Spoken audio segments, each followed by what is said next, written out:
এমন কোনো ফ্যামিলি পাওয়া যাবে না যে সেই ফ্যামিলিতে একজন বাতের ব্যথার রুগী না আছে। এই সমস্ত রুগীগুলো নিরুপায় হয়ে কখনো অ্যালোপ্যাথি, কখনো কবিরাজি, কখনো মিশ্রপ্যাথি, এমনকি হোমিওপ্যাথি চিকিৎসা গ্রহণ করে থাকেন। হোমিওপ্যাথিতে একটি মাত্র সদৃশ ঔষধ প্রয়োগের কথা, কিন্তু সেটা না হয়ে বিষদৃশ চিকিৎসা হয়। বিষদৃশ চিকিৎসা হওয়ার কারণও আছে। কামড়ানো ব্যথা বা অ্যাচিং পেইন, জ্বালাকর ব্যথা বা বার্নিং পেইন, টেনে ধরার মতো ব্যথা বা প্রেসিং পেইন, এইভাবে হোমিওপ্যাথিতে প্রায় ১৯ প্রকার বেদনার প্রকৃতি আছে। এই বেদনার প্রকৃতি নির্ণয় করা রোগীর পক্ষে এবং ডাক্তারবাবুর পক্ষে দুঃসাধ্য হয়ে দাঁড়ায়। এমতো অবস্থায় হোমিওপ্যাথিতেও কিন্তু বিষদৃশ চিকিৎসা হয়ে যায়। বিষয়টি কেমন যে এই যে আমাদের যে হোমিওপ্যাথিতে আপনি জানেন যে মেটেরিয়া মেডিকায় বা রেপার্টরিতে আপনি কিন্তু বেদনা যদি দেখেন, তাহলে সেখানে গিয়ে দেখবেন যে ১৯ প্রকার বেদনা আছে। এবার রুগীরা যখন আমাদের বাতের বেদনা নিয়ে রুগীরা যখন আমাদের কাছে আসে, তখন রুগীরা সঠিকভাবে বলতে পারে না যে তার বেদনাটা কোন প্রকৃতির, মানে টেনে ধরার মতো বা জ্বালাকর বা খোঁচা মারার মতো না কামড়ানোর মতো সঠিকভাবে বলতে পারে না। এবার তার জন্য কি হয় যে চিকিৎসাটাও বিসদৃশ হয়ে যায় হোমিওপ্যাথির ক্ষেত্রেও, আর অন্য প্যাথিতে হয়। এই ১৯ প্রকার বেদনার মধ্যে মোস্ট অফ বেদনা স্থান পরিবর্তনশীল। অসম চিকিৎসার জন্য বেদনা আরোগ্য তো হয়ই না, বরং ওই ব্যথা হার্টে আক্রমণ করলে রোগীর অবস্থা শোচনীয় হয়ে দাঁড়ায়। তখন রোগী আর্তনাদ করতে থাকে এবং কিছু শারীরিক পরিবর্তন ঘটে।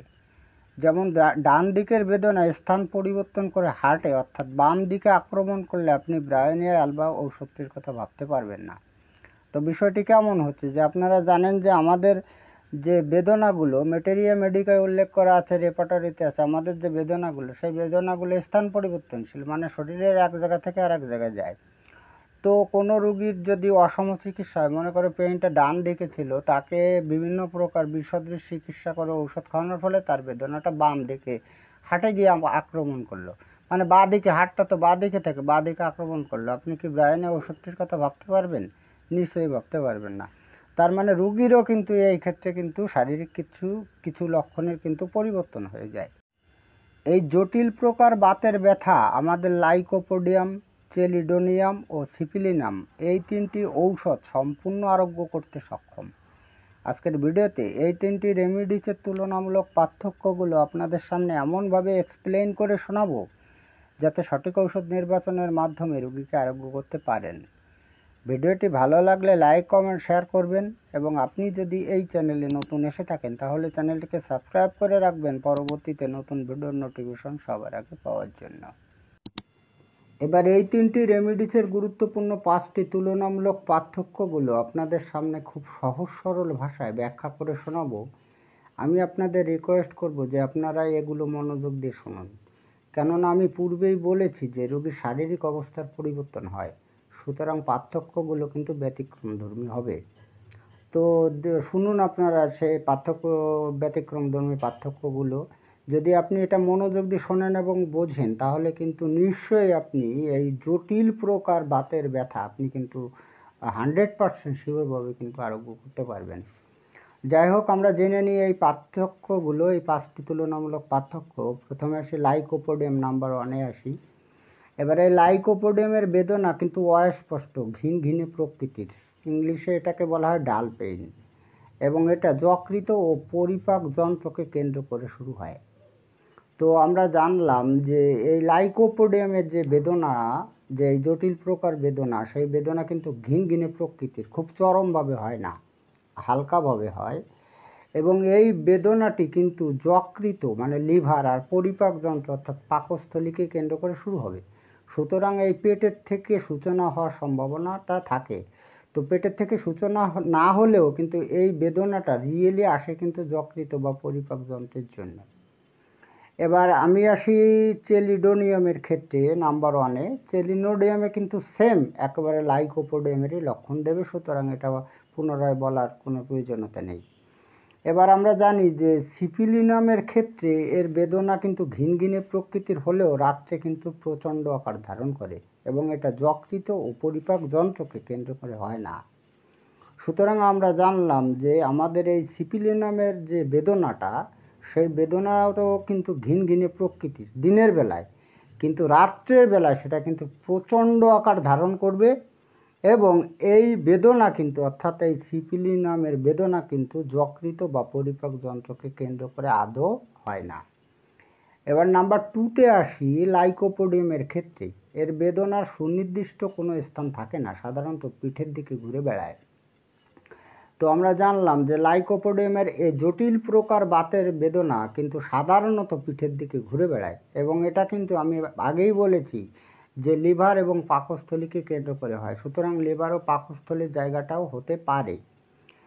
এবার চেলিনোডামের নাম্বার 2তে আসি। এই চেলিনোডামে কিন্তু সেম একেবারে আমাদের লাইকোপোডিয়ামের মতো লক্ষণ দেয়, এই জন্যই কিন্তু চেলিডোনিয়াম কিন্তু আমাদের লাইকোপোডিয়ামের সদৃশ ঔষধ।